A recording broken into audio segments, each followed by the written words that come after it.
The crystalline dome of the Galactic Imperium's Grand Conclave shimmered with 1,000 artificial suns, casting prismatic light across the assembled delegates. Representatives from 200 sentient species sat in tiered seating that rose like a living mountain of biological diversity. Tentacled beings from methane worlds sat beside crystalline entities that communicated through light pulses. Gaseous life forms drifted in specialized containment fields next to silicon-based intelligences that looked like intricate geometric sculptures. And at the center of it all, humanity's delegation stood. Commander Elena Rodriguez was not what the assembled aliens expected. Standing precisely 1.73 meters tall, she wore a simple graphene weave uniform that seemed almost archaic compared to the holographic and bio-integrated attire of other species. Her skin bore the subtle shimmer of nanoscale adaptive camouflage, a hint of the technology that lurked beneath her seemingly simple exterior. Her cybernetic eye, a marvel of human engineering that looked deceptively organic, swept across the chamber. To the untrained observer, it appeared to be a standard optical replacement. In reality, it was a quantum-linked sensory array that processed information across multiple dimensional spectra simultaneously. Delegates of the Galactic Imperium announced the translation matrix in a voice that was simultaneously mechanical and nuanced. Earth presents its latest prototype naval vessel design. A holographic representation materialized in the center of the chamber. The ship looked like something assembled from spare parts, angular where other vessels were smooth, with exposed structural elements that seemed almost primitive.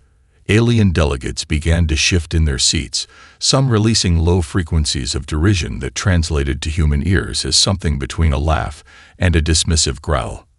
Vornak, the Krelltai representative, whose species had been the primary antagonists during humanity's first contact war, couldn't contain his amusement. His exoskeleton rippled with chromatic waves of pure mockery. "Is this truly the best humanity can produce?" he asked, his translator rendering the words with a pitch-perfect tone of condescension. "It looks like something assembled by juvenile engineers during a recreational challenge." The laughter that followed was symphonic, a cacophony of alien languages expressing pure ridicule. What those assembled did not see was the subtle micro-movements of Commander Rodriguez. Her cybernetic eye was recording every single reaction, mapping diplomatic networks, analyzing vocal stress patterns, and running predictive models faster than any biological brain could comprehend. Dr. Akira Chen, seated beside her, maintained an expression of practiced neutrality. A holographic tablet flickered almost imperceptibly in his hand, its screen filled with complex algorithmic patterns that seemed to dance and reconfigure with each passing moment. "Primitive," muttered a crystalline delegate from that Exirax concordance. "Utterly primitive." Each word of mockery was being meticulously recorded, analyzed, and integrated into a complex strategic matrix that had been years in the making. The ship's design was no accident. Every exposed conduit, every seemingly haphazard structural element, was a carefully calculated misdirection. Humanity had learned through brutal experience that the greatest weapon was not technological superiority, but the ability to make one's adversaries dramatically underestimate your capabilities. As the laughter continued, a single thought resonated through Commander Rodriguez's mind, a thought that would have chilled the assembled delegates had they been able to perceive it. Asterisk, let them laugh. Let them believe, asterisk. The presentation concluded. The holographic representation of the prototype ship flickered and died, leaving behind nothing but the lingering echo of alien derision.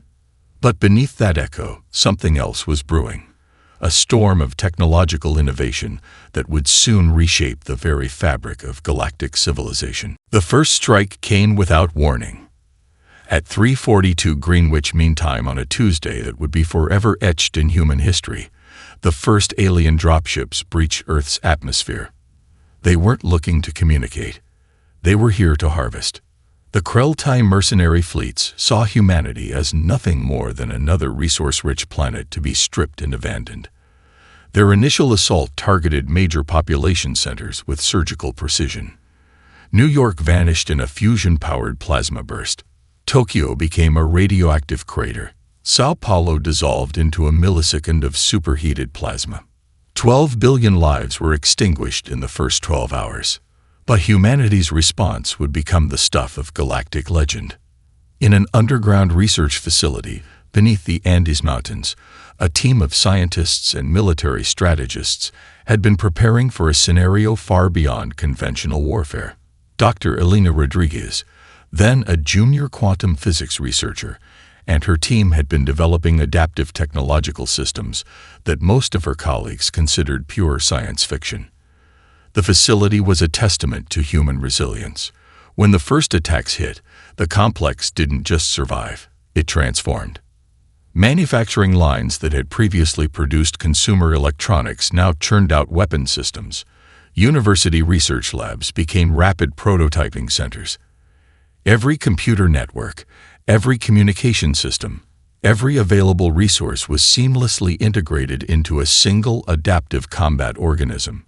Dr. Akira Chen, a cybernetics expert who would later become the chief designer of the ESS Defiance, remembered those first critical hours with crystalline clarity. We weren't just fighting, he would later record in his memoirs. We were evolving in real time. The team developed quantum-entangled communication networks that could not be intercepted or jammed. They created adaptive nanomaterial that could reconfigure itself millisecond by millisecond, turning traditional defensive systems into living, thinking shields. Weapon systems were no longer static. They became intelligent, predictive entities that could analyze and counter threat vectors faster than any biological intelligence could comprehend. Elena Rodriguez's breakthrough came from an unexpected direction. By integrating machine learning algorithms with quantum computing and biological neural network principles, she created a combat intelligence that didn't just react, it anticipated. Her first major test came during the Battle of the Pacific Rim. A Krelltai battle group believed they were launching a secondary strike against the remnants of human resistance. What they found was a nightmare of technological innovation. Using a network of repurposed communication satellites and quantum-linked drone swarms, Rodriguez's team didn't just defend. They turned the entire ocean into a weapons system. Underwater thermal vents became plasma conduits. Ocean currents became guided missile trajectories. The very environment became a living, thinking combat entity. The Krelltai lost 73 capital ships in under 17 minutes. But it wasn't just about technological superiority. It was about adapting faster than the enemy could comprehend. Every system was designed with multiple layers of misdirection. What appeared to be a weapon system could instantly transform into a communication array. What seemed like a defensive shield could become an offensive weapon. Humanity had learned the most brutal lesson possible. Survival requires more than strength. It requires the ability to change faster than your enemy can understand. As the dust settled and the first phase of the conflict concluded, the galaxy began to take notice. This wasn't just another species being conquered. This was something entirely different. A species that could transform its entire technological and social infrastructure in hours. A civilization that could turn defeat into an opportunity for radical innovation. The foundations of the ESS Defiance were being laid, not just as a ship, but as a statement. A declaration that humanity would never again be viewed as anything less than a force to be reckoned with. The prototype was coming, and the galaxy had no idea what was about to hit it. The diplomatic war began with something as simple as a shipping manifest. On the surface, it appeared to be a routine bureaucratic interruption. Supply lines to human-controlled star systems suddenly found themselves entangled in a web of impossibly complex regulatory challenges. Cargo ships were delayed, inspected, and rerouted with maddening precision. What looked like standard galactic bureaucracy was, in fact, a carefully orchestrated campaign of economic warfare. The Imperium believed they were applying pressure. They had no idea they were playing into humanity's hands.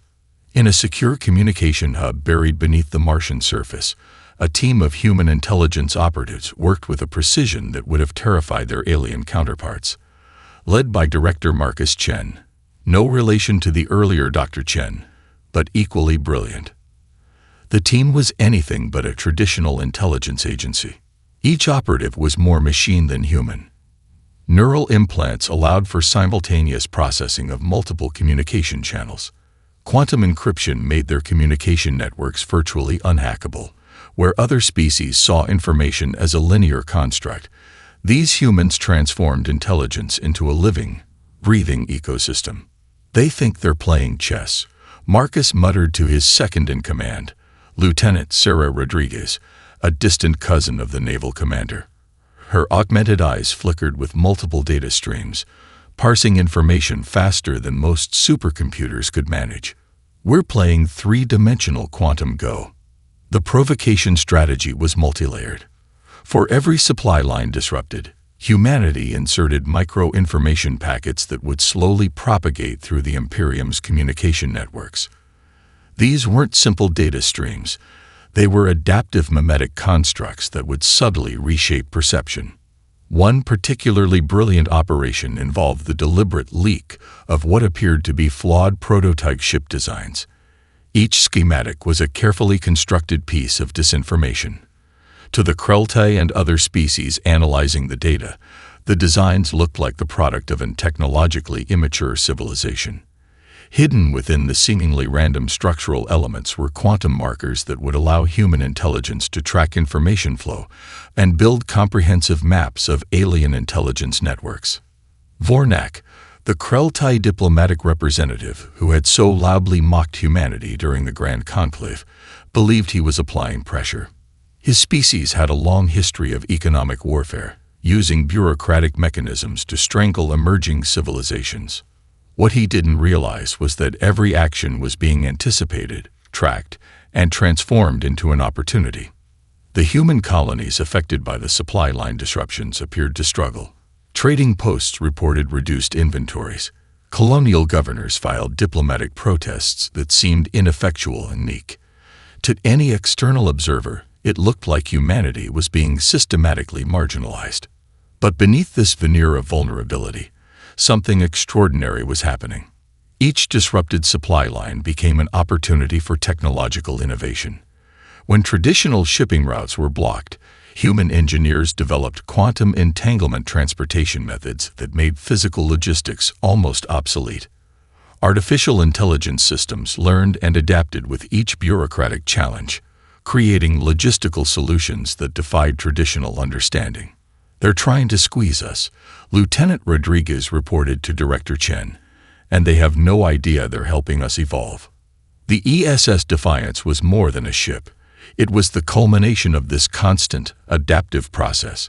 Every provocation, every attempt to limit or control human expansion, was being transformed into a technological advantage. In the vast, cold mathematics of galactic politics, humanity was rewriting the rules of engagement. The provocation was not just a challenge, it was an opportunity. And the Imperium had no idea what was coming. The Sigma-9 neutral zone existed as a cosmic no-man's land, a region of space where stellar debris and quantum interference made traditional navigation almost impossible. Most spacefaring civilizations avoided the area. The Imperium considered it little more than a cosmic waste dump. Aboard the ESS Defiance, Commander Elena Rodriguez stood perfectly still, her cybernetic eye scanning multiple dimensional spectra simultaneously. The ship around her was unlike anything in galactic military records. Its hull seemed to shimmer and shift, molecular structures in constant, subtle motion. To an untrained observer, it might have looked like a design flaw. To those who understood, it was a weapon waiting to be unleashed. "Incoming Imperium battle group," announced the ship's eye. A sentient system so advanced it made traditional computer interfaces look like children's toys. 3 primary dreadnoughts. Support fleet of 27 vessels. Weapon signatures charging. Lieutenant Acura Martinez, the ship's tactical officer, didn't even blink. His neural interface was so deeply integrated with the ship's systems that the line between human and machine had long since blurred. "Maintaining passive response profile," he responded. Every movement, every system response was calculated to reinforce the Imperium's perception of human technological inferiority.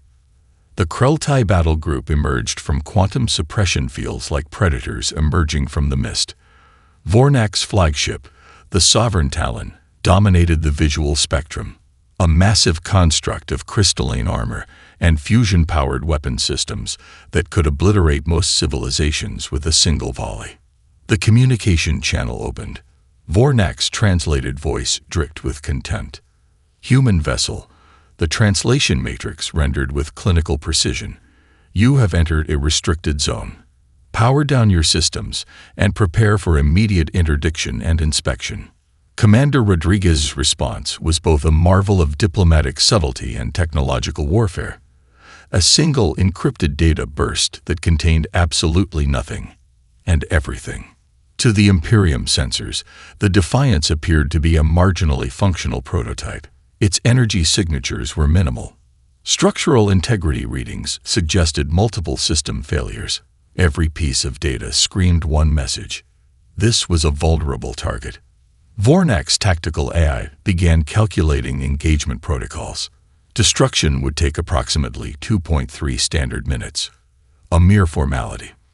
What happened next would be studied in military academies across the galaxy for generations. The Defiance didn't move in any way a traditional vessel could move. Its very molecular structure began to adapt. Hull plates that appeared to be randomly assembled started to reconfigure with quantum-level precision. Energy absorption systems that looked like exposed conduits transformed into adaptive shield matrices. Target locked, announced the Sovereign Talon's weapons control. But targeting a ship that could change its fundamental quantum signature proved impossible. The first volley of plasma weapons, each capable of turning a small moon into vapor, seemed to simply dissipate, not deflect, not be absorbed, simply cease to exist in any meaningful way. Lieutenant Martinez's neural interface pulsed with what could only be described as anticipation. Initiating adaptive response matrix, he murmured, though no verbal command was necessary. The Defiance wasn't just defending. It was learning. Every weapon signature, every quantum fluctuation from the Imperium vessels was being analyzed, understood, and prepared for in microseconds. Vornak watched in growing horror as his tactical displays began to break down. Systems that had never failed began to report impossible readings. Weapon signatures that should have obliterated the human vessel were simply redirected. This was not combat. This was something else entirely. A demonstration. And it had only just begun. The transformation was not instantaneous. It was a ballet of quantum complexity that unfolded across multiple dimensional spectra. The Defiance's molecular structure began to sing, quite literally. Quantum entangled particles within its hull started to resonate at frequencies that defied traditional understanding of matter and energy. What appeared to be random molecular vibrations were, in fact, a complex communication network that processed information faster than the most advanced alien supercomputers could comprehend. Dr. Elena Rodriguez watched the tactical display with a surgeon's precision. Each movement of the ship was a calculated decision, every quantum fluctuation a deliberate strategy. The neural interface that connected her to the vessel was more than a control system. It was a symbiotic relationship between human intuition and machine intelligence. Initiating adaptive response protocol, she whispered, though no verbal communication was truly necessary. The ship's eye, a sentient system that had long since transcended traditional computational boundaries, began to deconstruct the Imperium's weapon systems at a fundamental level. It wasn't just about defense or counterattack. The Defiance was learning, analyzing, and repurposing alien technology in real time. Weapon signatures that should have obliterated entire planetary systems were transformed. Plasma streams were not deflected or absorbed.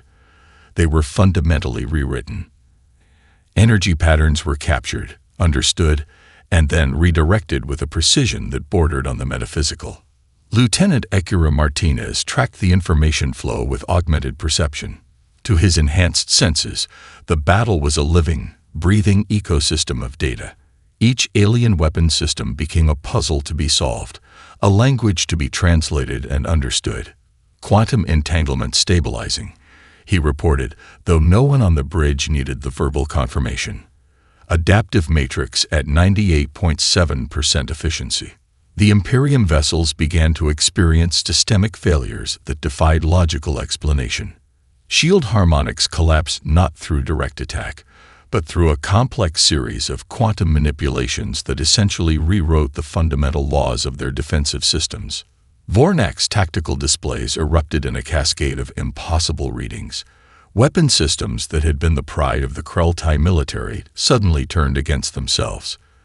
Energy conduits that should have been impenetrable became transparent, their internal structures laid bare and vulnerable.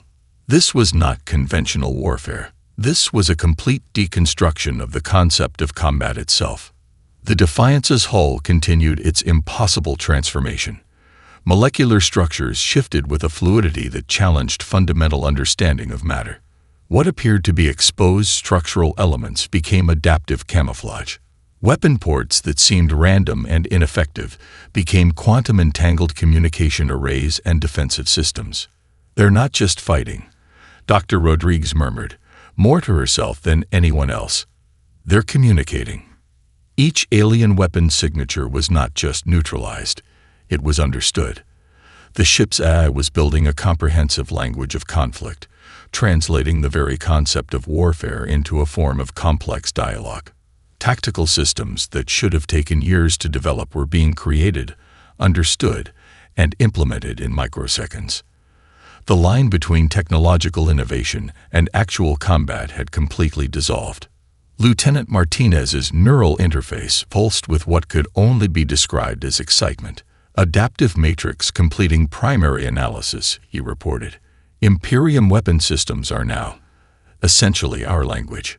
Vornak watched in growing horror as his most advanced weapon systems were systematically deconstructed, understood, and then transformed into something entirely new. This was not just a defeat. This was a fundamental reimagining of technological possibility. The Defiance wasn't just winning a battle, it was rewriting the very understanding of what combat could be. And it had only just begun. Destruction became an art form. The Sovereign Talon, pride of the Krelltai battle fleet, began to disintegrate not through conventional weapon systems, but through a process that defied fundamental understanding of physical reality. Its massive hull, constructed from alloys that had resisted damage for centuries, started to deconstruct at a molecular level. Vornak watched in horrified fascination as his ship's most advanced systems turned against themselves. It wasn't destruction. It was systematic, surgical dismantling.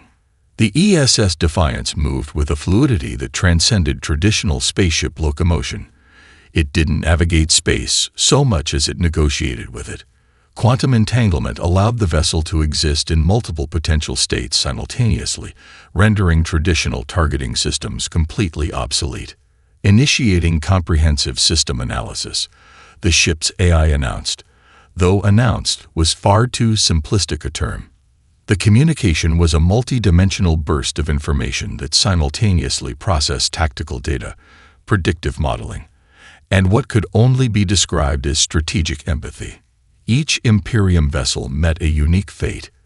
The first support frigate found its quantum shield harmonics completely rewritten. Its defensive systems didn't just fail, they became a conduit for their own destruction. Energy streams that should have protected the ship now channeled its own power into a cascading molecular breakdown. The second destroyer experienced something even more bizarre. Its weapon systems began to communicate with each other, not in any traditional sense, but in a complex language of quantum interactions that essentially turned the ship's offensive capabilities into a self-destructive feedback loop. Commander Elena Rodriguez observed with clinical precision. Her cybernetic eye tracked multiple dimensional spectra, processing information at speeds that would have overwhelmed any biological intelligence. This wasn't just combat. This was a comprehensive deconstruction of the very concept of technological warfare. Adaptive matrix at maximum efficiency, Lieutenant Ekura Martinez reported. His neural interface pulsed with a combination of tactical information and what could only be described as intellectual excitement.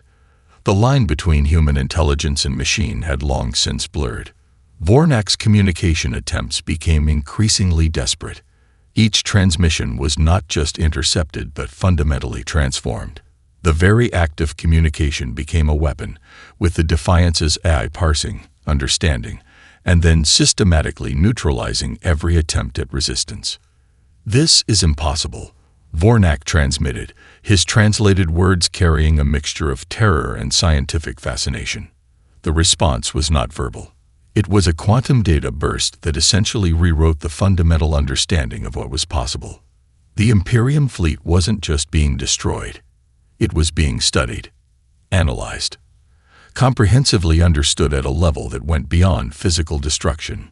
One by one, the ships of the battle group found themselves converted from weapons of war into something else entirely. Some became data repositories, their entire computational systems transformed into living archives of technological information. Others were systematically taken apart, their most advanced systems preserved and studied with a precision that bordered on reverence. "Total system neutralization in progress," the Defiance's AI reported. But it was more than a report. It was a complex communication that simultaneously documented the process, predicted potential future interactions, and maintained a comprehensive ethical framework that went far beyond traditional military protocols. The final moments of the battle were not violent. They were almost surgical. Each ship was systematically disabled, its most advanced systems carefully extracted and preserved. What could have been a moment of total destruction became a comprehensive technological exchange. Vornak's last transmission was a mixture of terror, respect, and profound scientific curiosity. "We never understood," he said simply. The Defiance's response was a quantum data burst that contained more information than entire civilizations had collected in millennia. This was not just the destruction of a battle group. This was first contact. Properly, information travels faster than light in the quantum communication networks that bind the galactic civilization together. The destruction of the Imperium battle group became known across thousands of star systems almost instantaneously. The first transmissions were met with disbelief. In the crystalline communication chambers of the Exarax Concordance, holographic displays flickered with impossible data streams.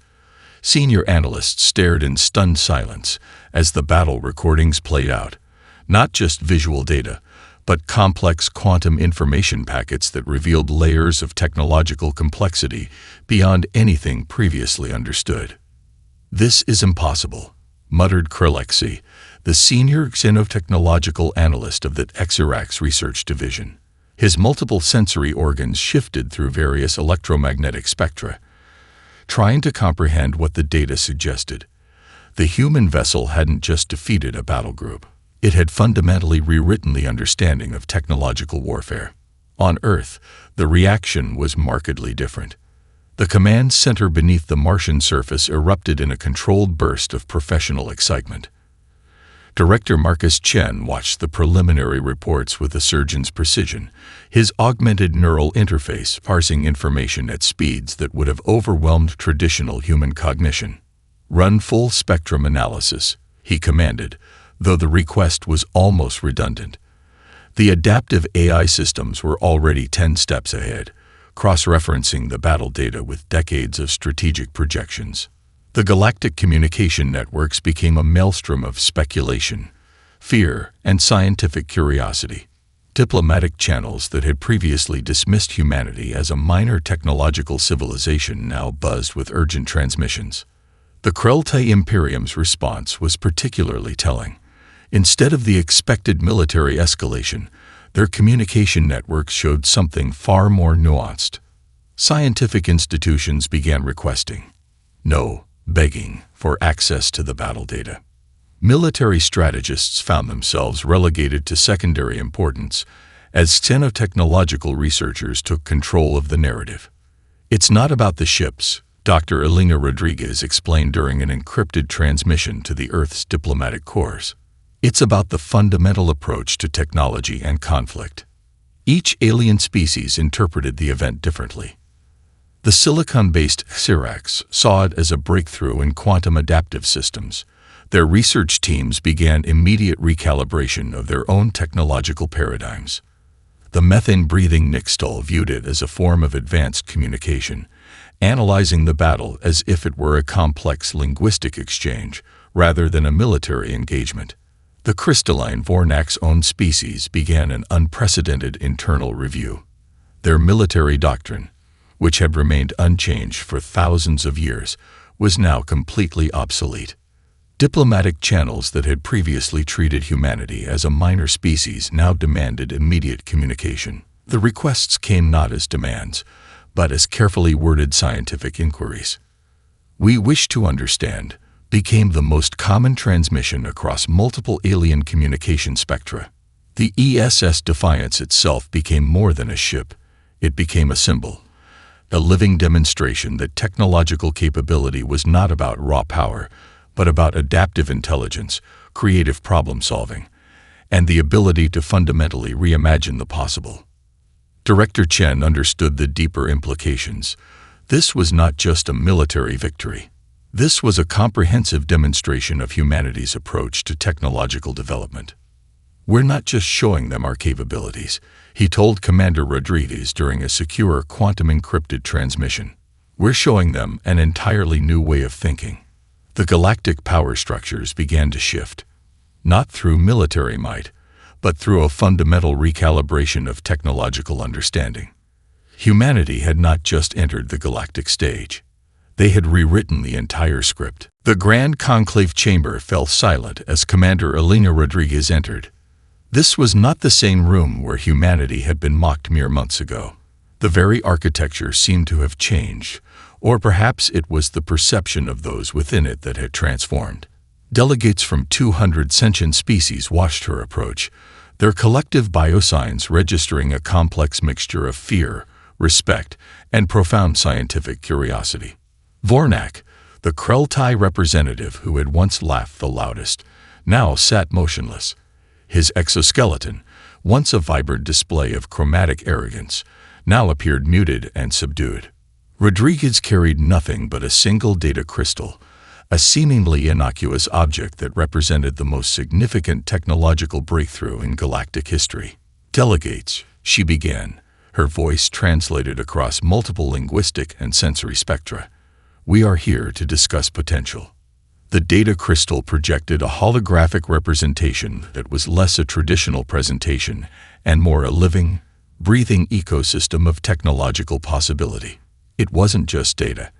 It was an invitation, a comprehensive overview of the adaptive technologies demonstrated by the ESS Defiance, carefully curated to reveal just enough to inspire, but not enough to completely expose humanity's capabilities. Director Marcus Chen watched from a secure communication hub on Mars, his neural interface tracking every microscopic reaction in the conclave chamber. The presentation was a choreographed performance, each moment calculated with quantum-level precision. What humanity offered was not a weapon. It was a paradigm. The holographic projection began to demonstrate the adaptive technologies that had neutralized the Imperium battle group. But it did so in a way that was more educational than threatening. Each system was shown not as a tool of destruction, but as a problem-solving mechanism. The quantum adaptive technologies were presented as an approach to understanding, a method of communication more complex than any traditional diplomatic channel. "We are not here to conquer," Rodriguez continued. "We are here to collaborate." The Xerax Concordance's lead analyst, Krellexi, found himself entranced. The human presentation was challenging every fundamental assumption about technological development. It wasn't just about capability, it was about approach. The adaptive systems demonstrated weren't just military technologies.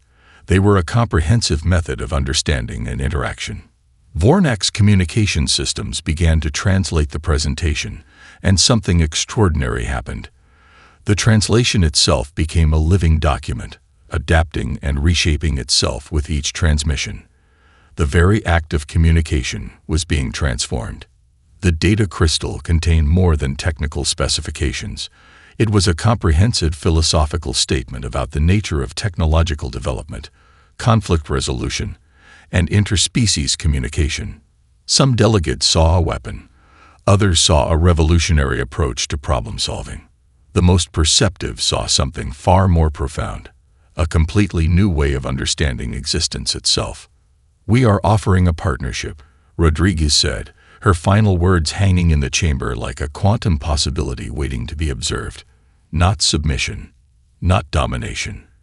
A genuine collaboration. The silence that followed was not the silence of fear. It was the silence of profound realization. Humanity had not just entered the galactic stage. They had rewritten the entire script of what was possible. And this was just the beginning. The data crystal pulsed with a subtle, almost living light, a beacon of potential, a promise of transformation. Somewhere, deep in the quantum networks that connected galactic civilization, something fundamental had changed.